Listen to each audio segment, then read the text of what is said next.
Welcome to your independent facilitation training for those seeking to serve self-determination program participants. This is provided by the East Bay Independent Facilitation Work Group, a partnership between the Regional Center of the East Bay Self-Determination Local Advisory Committee and the Bay Area Office of the State Council on Developmental Disabilities. We're glad you've joined us for this 8-session series. Section 8. Resources and references. Your guide for this section is Diane Milner. Section 8 will cover self-determination program resources, community resources, communication and boundaries, developing a work agreement, tips for employers of attendance, plain language guidelines, home and community-based settings fact sheets, acronyms and glossaries, independent facilitation agreement examples, sample service providers agreements, and more. So we're going to start out by a couple of cautions that you need to know about. One of which is that any of the resources and materials we recommend in here is purely for your information, but you as the independent facilitator must independently determine that those resources still exist and that they're appropriate for your particular client, because everyone's situation is different and unique. The second caution I would think you should that you need to know about is called the HCBS regulations. Now, we don't want to go into all the legalities of this and all the details. All you need to know is that there is a federal regulation that was recently adopted, which provides that services and supports for people with disabilities need to be, to the extent possible, in the most integrated setting available. So the federal rule does not like services, supports, activities that are purely for people with disabilities. However, that does not mean you cannot use that service or activity. You just need to make sure you clear it with your regional service and your financial management service, which you've probably learned about earlier.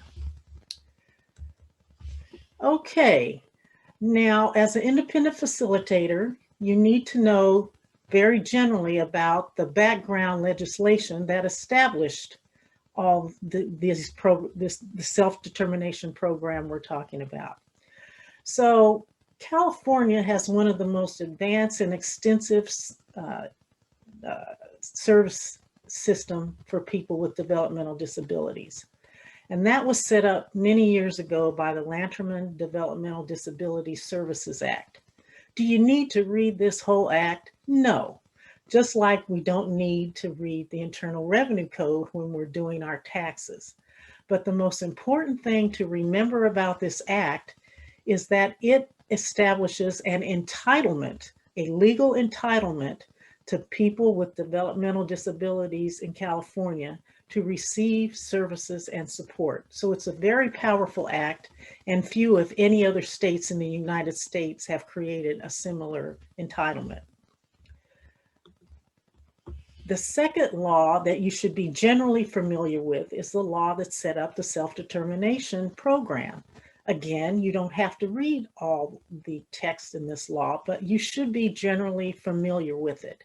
And we have a link on the slide that shows you where you can take a look at it. And there, when we get to the slide later on advocacy and research, there will be websites you can go to get better familiar with the self-determination law.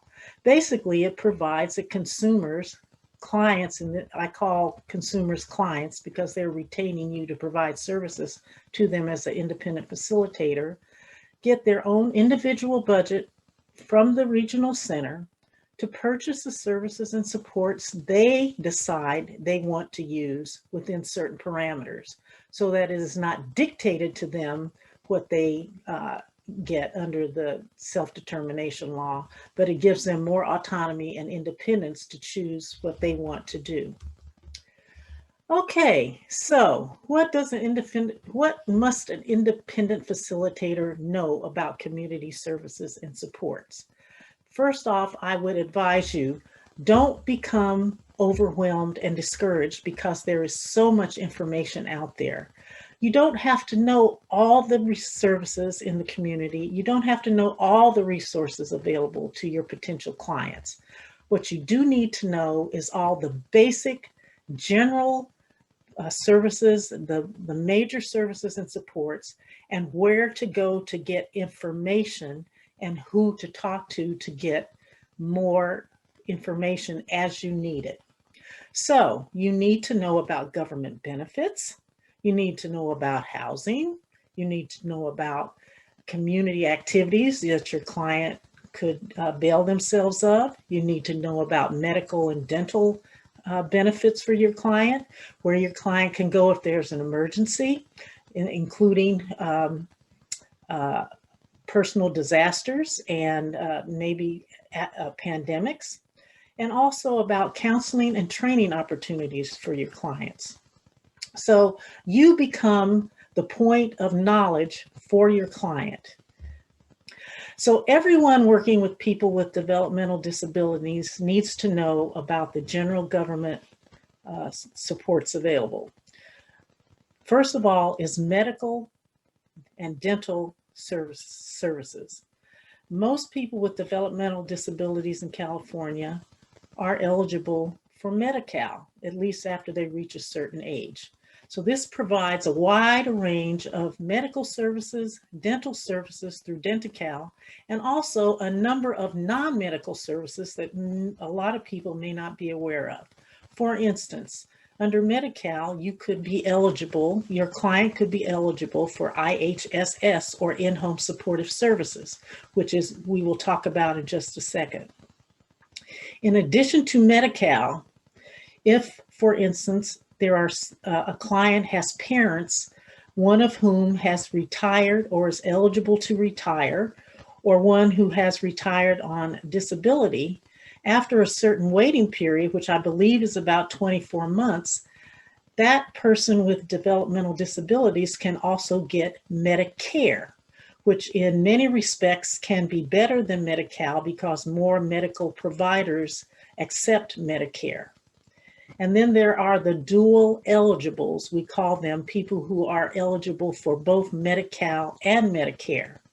In that circumstance, Medicare is the primary provider for medical services and pays first, and Medi-Cal is the secondary provider and pays usually any remaining benefits. So you want to make sure your client explores medical, dental, and related services under the Medi-Cal and Medicare programs. And then you need to make sure, you need to check whether they are eligible for cash benefits. So typically the cash benefits are one of two programs, SSI, SSP, which is a program providing monthly cash benefits. It is based on, it has limitations on assets, so you can only have a limited number of assets. And then the other program is what we call Title II benefits, or SSDI, and that's related to your parent, for instance, who retires and is eligible for Social Security, or who retires because of a disability. Then their child with developmental disabilities may be eligible for payments under the SSDI Title III benefits. So that's a little different. Then there is CalFresh, which provides an EBT card, electronic benefits transfer card, which provides money for a person to buy food, not only in many grocery stores, but now you can even buy it online at Amazon and Walmart.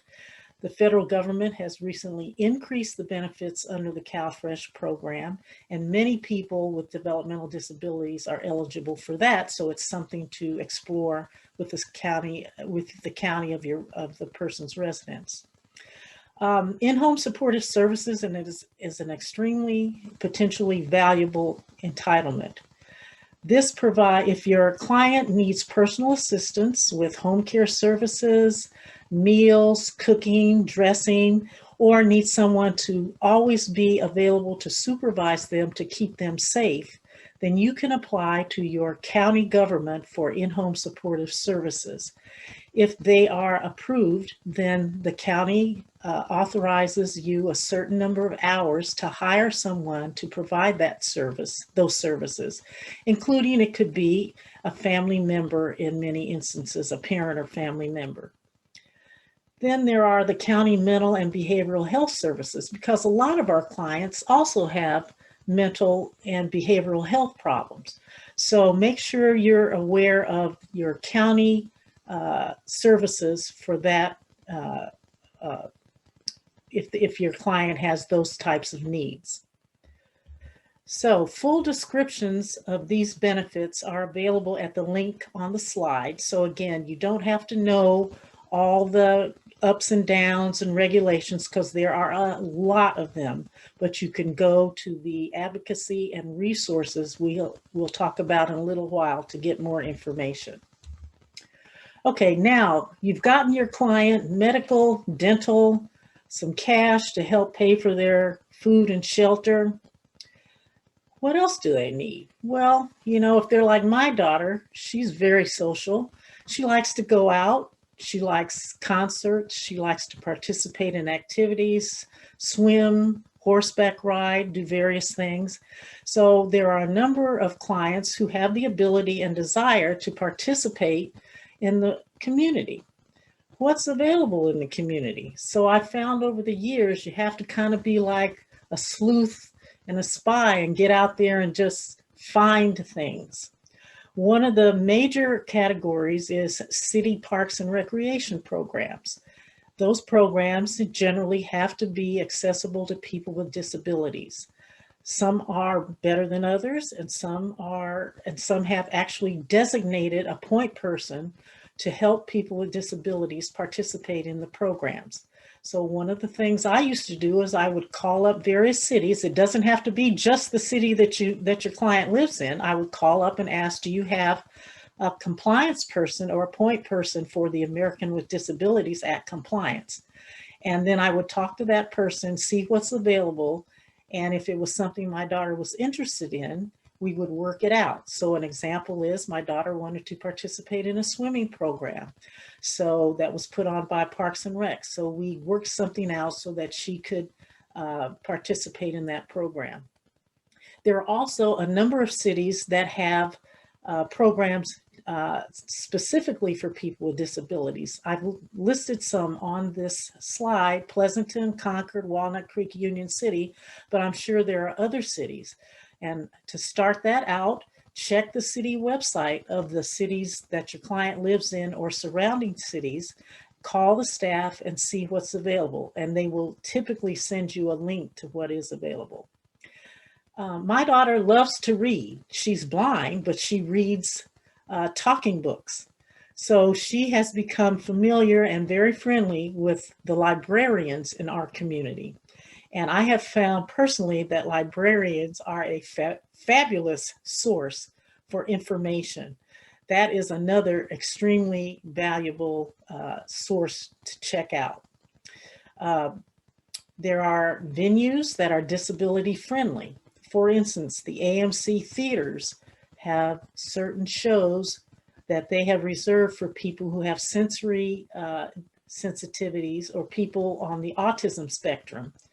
And there are a number of other theaters that are becoming more cognizant that they can make money if they also increase their accessibility to people with disabilities. Some examples are Freight and Salvage in Berkeley, the Berkeley Rep, and a number of other Bay Area museums. For athletic and sports activities, there are Special Olympics of California. There's the Bay Area Association of Disabled Sailors, and there's BORC, which is a wonderful organization based in Berkeley that provides a number of resources for people with disabilities. For example, my daughter's blind and developmentally delayed.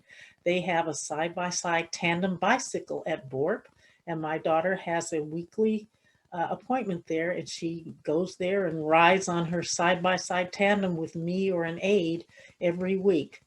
But they have sailing, they have bike riding, they have basketball programs, they have fitness classes. So it's a wonderful opportunity to check them out. Other resources to look at are your local YMCA and YWCA. The Y has become an exemplary example of incorporating and making their activities more accessible to people with disabilities. There are some other resources on here I commend to you. Just note that there are a number of summer camps for people with disabilities. Every summer, my daughter attends 4 or 5 different summer camps. Some have financial assistance, some do not.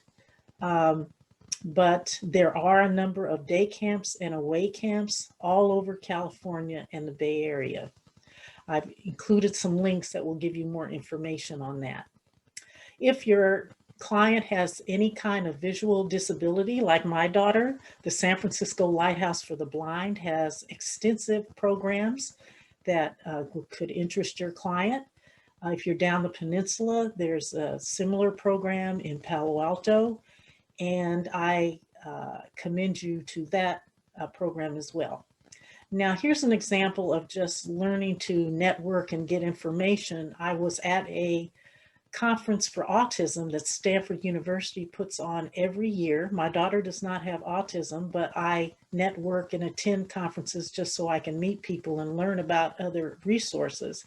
And I happened to be sitting next to this woman. We got to talking at a intermission, and she said she taught yoga for people with disabilities and older people at a fitness center in Oakland. Okay, well, I happen to live in the area. She gave me her card, and we haven't done it yet, but we're going to check out her program.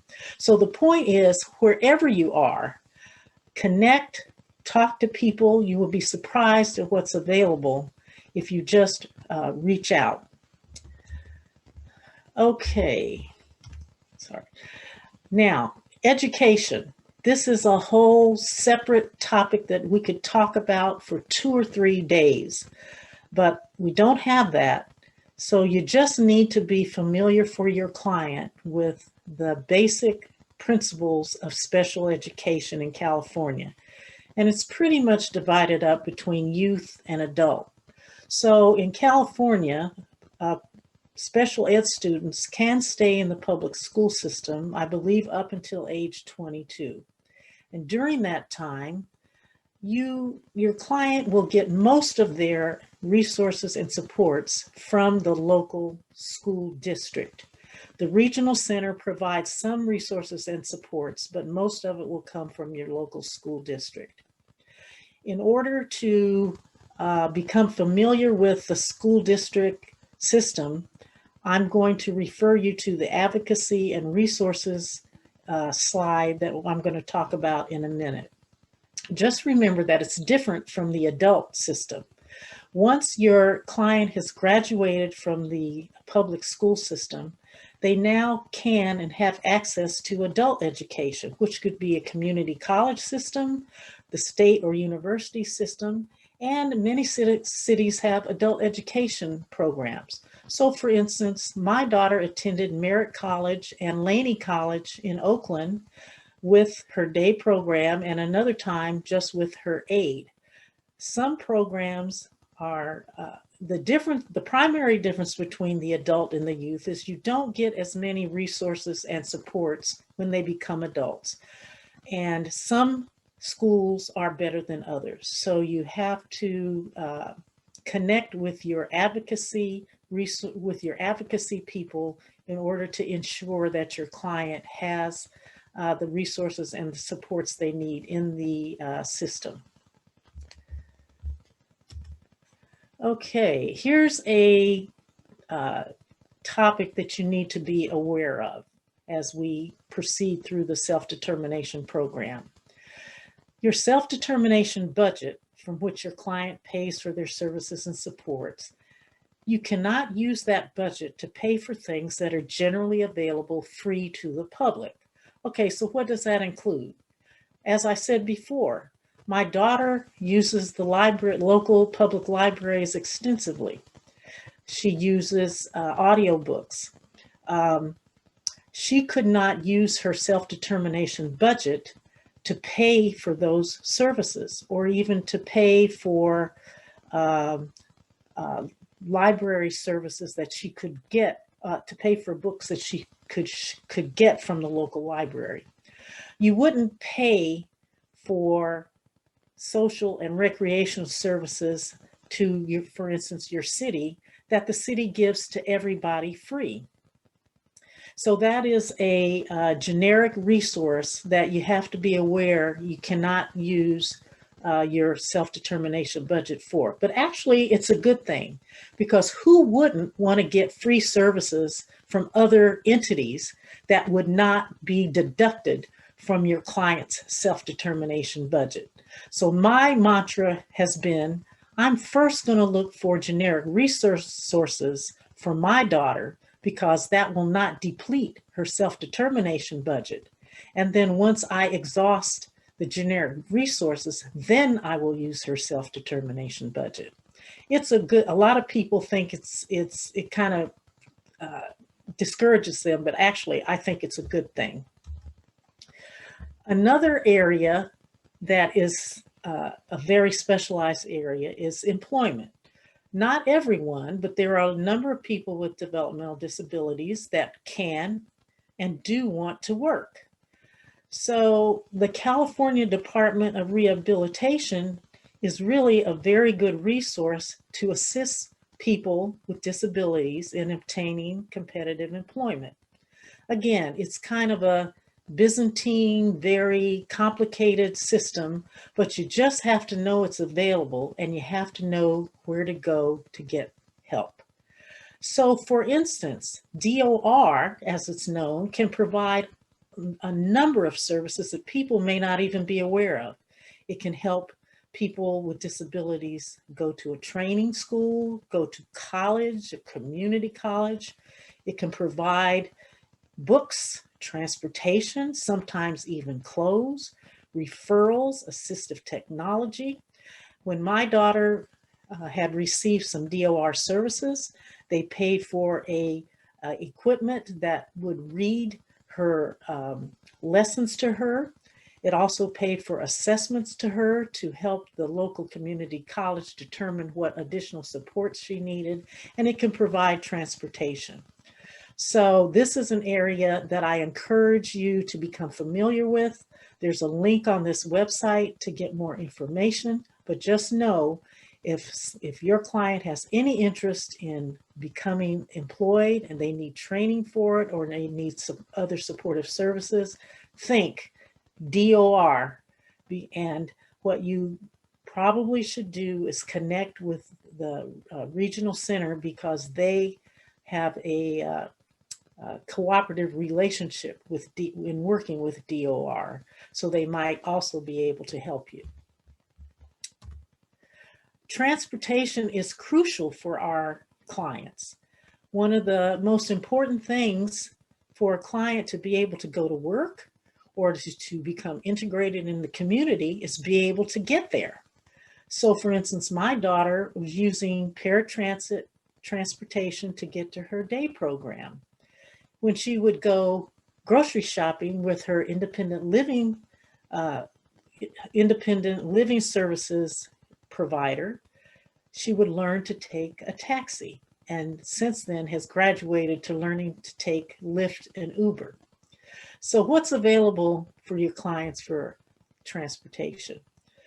First of all, most of the local public transportation services actually have people that can train your client on how to access their services. BART, AC Transit, and I'm sure there are other transit services in other communities probably have point persons or departments that can provide training for your clients. There are other paratransit services outside the East Bay. San Francisco has a paratransit services. There's paratransit services in most any county. And in certain cities, for instance, in San Leandro, Fremont, Oakland, there are even city-sponsored services that can help pay for and provide transportation for people with disabilities. Often they have said those are for older people, but they also include transportation assistance for people who are younger who have disabilities. The Centers for Independent Living, the San Francisco Lighthouse for the Blind also provide their own travel training, and they're excellent. I highly commend them. Uber and Lyft, they're not always the most accessible, but they both are trying, and we've had some success with them. That was several months ago, so we hope they've gotten even better, but those are other alternatives I commend to you. Housing. Okay, we live in the San Francisco Bay Area. Housing is a crucial need. It is so expensive to live here. This is one of the #1 needs that your client has to consider. Is there an answer to housing in the Bay Area? There's no one-size-fits-all answers. This is something that needs to be always looked at as your client ages. This slide lists some possible resources. They are good resources. They keep up to date with information, but I would commend these to you to get on their mailing list, to stay up to date with housing, because it is a desperate need in the Bay Area, and it's something that you always have to think about for your client. Okay, this is one of my favorite slides. If there's anything that I would like to emphasize to you, is that besides not being overwhelmed, you have to know where to go to get the information. And that is both print and accessible information and information from people. People information, I call it. You got to make connections with other parents, other advocates, other clients who are self-advocates. That's how you find a lot of information. So for instance, I mentioned earlier that I attend these conferences around the Bay Area. Many of them are free. Some of them have nominal cost. My daughter does not have autism, but I go to a lot of their activities, and you will be surprised at all the information that you find that are available to people with all types of disabilities. So this slide lists some of the resources that are available. I commend you to go to these websites, sign up for their email list, sign up for their newsletters, and secondly, get active with them. Okay, we're all busy. We all have limited time, but there are certain activities that you go that you reap such benefits. And if you attend some of these activities, attend some meetings, you'll be surprised who you might run into, what connections you make, and what information you can get. And if you get stumped for a client that has a particular need, that needs something, and you know, hey, I remember Jill at that conference, let me give her a call. That has helped me out in numerous situations, and I hope that you will take advantage of that as well. I just want to go back to this slide once more. That this is not on the slide, but there are a number of attorneys in the Bay Area that put on free webinars or legal seminars. And I'm going to name 3 of them right now. One is Gilfix and LaPoe in Palo Alto. You can go to their website, sign up for their alerts, and they have free seminars and websites to help people with disabilities. Another one is Stephen Dale, and his law firm is out of Pacheco, California. Another attorney I've heard that gives free seminars is Lorna Drope, D-R-O-P like Paul E, and I believe her office is in San Jose. And then Parents Helping Parents organization in San Jose has a list of resources, including attorneys, and I would commend you to their very extensive resources if you need information. Okay, emergency preparedness. People with disabilities need to be prepared for emergencies just like everyone else, and they have oftentimes special needs. So both the state and the federal government and the local counties have resources to address these issues. I would suggest that you take a quick look at these. Again, you don't have to look at everything all at once, but just make sure this is in the back of your mind. You're aware of this, because unfortunately, disasters do happen. These are some miscellaneous resources I have used with good results over the years. If you haven't signed up for Marty Emoto's free newsletter, I highly suggest you do. Marty Emoto is a fabulous volunteer who keeps up with everything going on up in the California legislature and the federal legislature that affects people with disabilities in California. Go to his website, sign up, and you'll get his newsletters. So what if you have a client like my daughter who wants to be as independent as possible, which I encourage, and they want to go out in the community and like buy lunch or, buy a comic book or something. So I found this, my attorney recommended this TrueLink Visa debit card to give her. So I got that for her, and you can give your client or make accessible to them. It's basically a debit card, but it's you can put limits on what that person can provide. So for instance, on my daughter's credit card, we've authorized up to $25 for her to spend at restaurants. We've said she can't use it at certain places. So it's all within your control or your client's control on how they can use that and for what amount. And it gives them a lot of independence. CalAble accounts are accounts you can set up to provide your client money. This is very easy to do. There's information on the California Treasurer's website, and I commend you to be familiar with that. And then for accessible technology, Berkeley, the Center for Accessible Technology in Berkeley is excellent, but there are also accessible technology evaluators in other counties. Lastly, there are a number of documents which we referred to earlier at the beginning of this seminar, which will help you help your client hire and develop good relations with the people they have chosen to be their attendants or provide services to them. These are all accessible on Google Docs, and you will find them available there. We have a number of handouts for you on the HCBS rule, which I mentioned earlier, additional websites, a glossary of terms, a little more DOR interview, and miscellaneous forms that we've gotten from other sources. All of these, again, you don't have to know them by heart, but just know that they are available.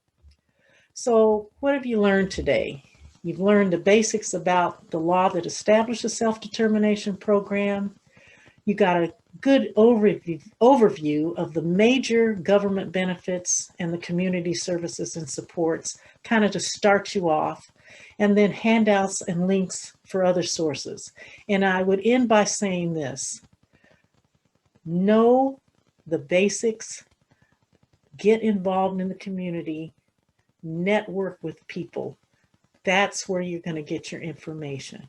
So thank you, and I hope that was helpful for you. And that's the end.